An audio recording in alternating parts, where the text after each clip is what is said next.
جانیں حضرت فاروق اعظم رضی اللہ تعالی عنہ کی حکمرانی کا جمہوری انداز کیا تھا۔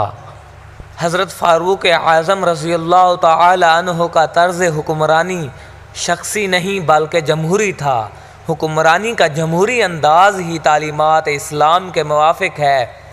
شخصی حکمرانی میں عوام کی رائے شامل نہیں ہوتی اور ایک شخص ہی تمام تر معاملات میں کل اختیار اور تمام قضایا اور فیصلہ جات کا مالک ہوتا ہے، جبکہ جمہوری حکمرانی میں ہر مسئلے پر عوام کی رائے پر فیصلہ کیا جاتا ہے اور حکمرانوں کے ذاتی اختیارات نہیں رہتے بلکہ اجتماعی رائے کے مطابق حکومت کی جاتی ہے۔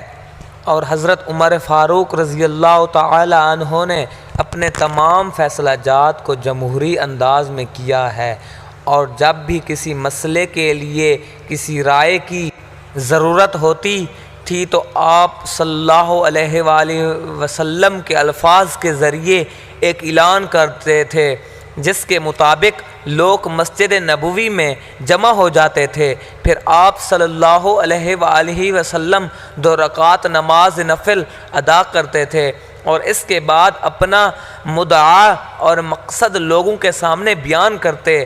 آپ صلی اللہ علیہ وآلہ وسلم معمولی روزمرہ کے فیصلے اسی مجلس میں کیا کرتے تھے۔ اس کی درج ذیل مثالیں ہمارے لیے مشغلِ راہ ہیں۔ یہاں پر میں پہلی مثال دیتا چلوں۔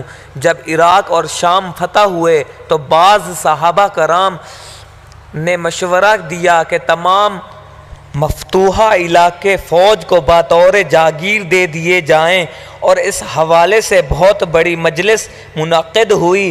مہاجرین اور انصار میں سے 10 بڑے سردار مشورے کے لیے بلائے گئے۔ ان سے مشورہ جات کرتے ہوئے فرمایا کہ میں بھی تم میں سے ایک فرد ہوں، میں نہیں چاہتا کوئی صرف میری وجہ سے میری رائے کی پیروی کرے۔ اسی طرح 21 ہجری میں ہند کے معرکے کے لیے یہ مسئلہ درپیش ہوا کہ خلیفہ وقت بھی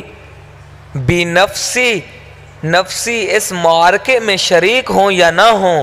اس مسئلے پر مجلس شورا منعقد ہوئی۔ حضرت عثمان غنی، حضرت طلحہ بن عبداللہ، حضرت زبیر بن، حضرت عبد الرحمن بن عوف نے باری باری اپنی رائے دی۔ آپ کا خود جنگ پر جانا مناسب نہیں۔ پھر حضرت علی المرتضی رضی اللہ تعالی عنہ نے کھڑے ہو کر اس موقف کی تائید میں تقریر کی۔ کثرت رائے سے یہ فیصلہ ہوا کہ حضرت عمر فاروق رضی اللہ تعالی عنہ موقع جنگ پر نہ جائیں، اور اسی طرح فوج کی تنخواہوں، اعمال کے تقرار اور غیر کاموں کو تجارت کی آزادی اور ان سے محصول کی وصولی کے لیے عام فیصلہ جات بھی اسی طرح مجلس شورا کے ذریعے کیے گئے۔ حضرت عمر فاروق رضی اللہ تعالی عنہ کا انداز حکمرانی سراسر جمہوری تھا۔ آپ صلی اللہ علیہ وسلم کی خلافت کی ساری بنیاد ہی جمہوریت پر تھی، اور یہی جمہوریت خلافت کی اصطلاح میں مشاورت تھی۔ حضرت عمر فاروق نے اسلامی طرز حکمرانی اور خلافت کی اساس بتاتے ہوئے ارشاد فرمایا، خلافت کا طرز حکومت صرف اور صرف مشاورت پر منحصر ہے، اور مجلس شورا کے علاوہ ایک مجلس حکومتی معاملات کا روزانہ کی بنیاد پر جائزہ لینے کے لیے مسجد نبوی میں منعقد ہوتی تھی۔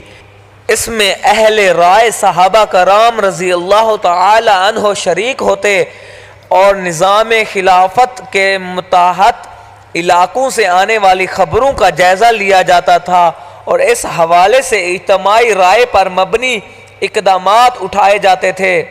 اس کی ایک مثال کوفہ، بصرہ اور شام کے اخراج اور وصول کرنے کے لیے اعمال کا تقرر ہے۔ آپ صلی اللہ علیہ وآلہ وسلم نے تینوں صوبوں میں اپنے احکام، اسلال کیے ہے کہ وہاں کے لوگ اپنی اجتماعی مرضی اور رائے کے مطابق اپنی پسند کے لوگوں کے نام بھیجیں جو ان کے نزدیک زیادہ سے زیادہ قابل ہوں۔ چنانچہ ان علاقوں نے جو نام بھیجے گئے، حضرت عمر فاروق رضی اللہ تعالی عنہ نے انہی لوگوں کو ان علاقوں کا حاکم مقرر کیا۔